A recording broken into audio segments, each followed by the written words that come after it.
നിങ്ങൾക്ക് എല്ലാവർക്കും കാണുമ്പോൾ ഒരു കോമഡി ആയിട്ട് തോന്നും. ഒരു കാര്യം കാണിക്കാട്ടോ. കുറച്ച് ദിവസമായിട്ട് പേട്ടൻ്റെ അവസ്ഥ തന്നെ.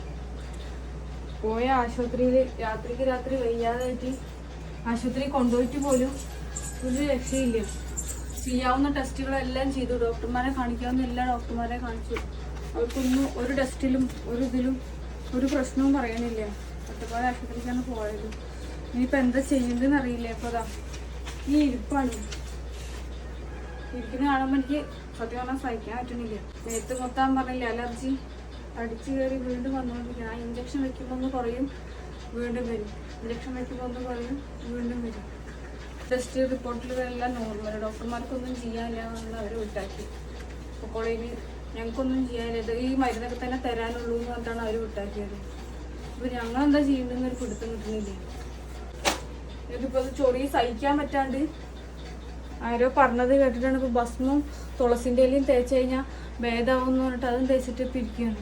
രാത്രിയാകുമ്പോൾ ഒരു പോള കണ്ണടച്ചിട്ടില്ല. ഉറക്കെന്ന് പറഞ്ഞ സാധനം ഇല്ല 2-3 ദിവസമായിട്ട്. എല്ലാവർക്കും കാണുമ്പോൾ അതൊരു കോമഡി ആയിട്ട് തോന്നും. നമ്മുടെ അവസ്ഥ എന്താണെന്നുള്ളത് ആൾക്കാർക്ക് മനസ്സിലായിരുന്നു. പക്ഷെ എന്താ അതിൻ്റെ റീസൺ എന്ന് മാത്രം ആർക്കും പറയാനറിയില്ല കൃത്യമായിട്ട്. ഇന്നലെ 108 വിളിച്ചിട്ടാണ് ഇവിടുന്ന് ആശുപത്രിക്ക് പോയത് തന്നെ.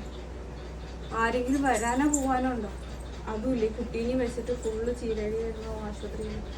തൊത്തുപ്പണ ഒരേ കരച്ചിൽ. അവൾക്കറിയില്ലല്ലോ അത് എന്താ സംഭവം എന്നുള്ളത്. ഏട്ടപ്പം എങ്ങനെയുണ്ട്? തേക്കുമ്പോൾ എല്ലാം വ്യത്യാസം ഉണ്ടോ? അതൊക്കെ തടിച്ച് വരണേ. കൈൻ്റെ ഈ ഭാഗം ഇവിടെ